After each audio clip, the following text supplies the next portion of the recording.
September 12th, 2012, 10 years ago, Apple announced the 4th generation iPad, also known as the iPad 4, and they released it on October 23rd, 2012, exactly 10 years ago as of the day this video was released.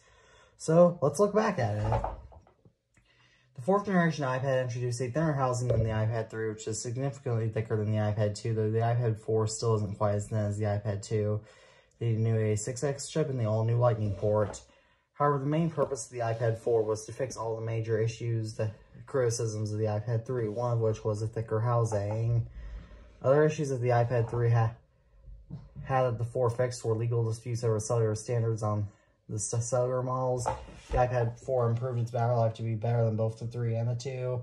And the iPad 4 also got, which, by the way, the iPad 4 is still known for being a battery pack, even to a tank when it comes to battery life, even to this day. And the iPad 4 also got a significant performance boost with the A6X chip compared to the A5X, the iPad 3, which was even thought of to be slower than the A5 processor in the iPad 2.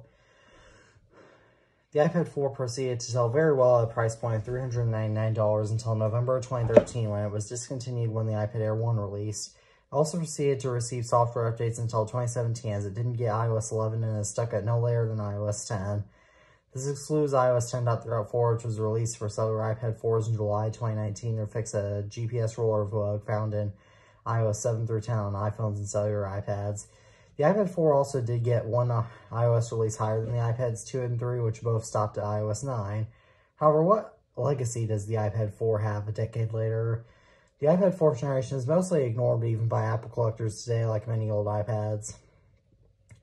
However, it still can be acquired for around $40 on eBay, which isn't a bad price for a collector's item.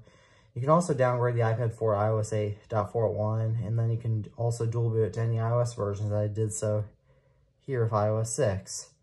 The initial version the iPad 4 shipped with, as you can see here. So if you're an Apple collector, I recommend getting an iPad 4. However, this should be obvious, but the iPad 4 is simply too old to be used by an average Joe. Did any of you ever have the iPad 4? Please comment that down below. As always, I'm the iTunes fanboy, and peace out.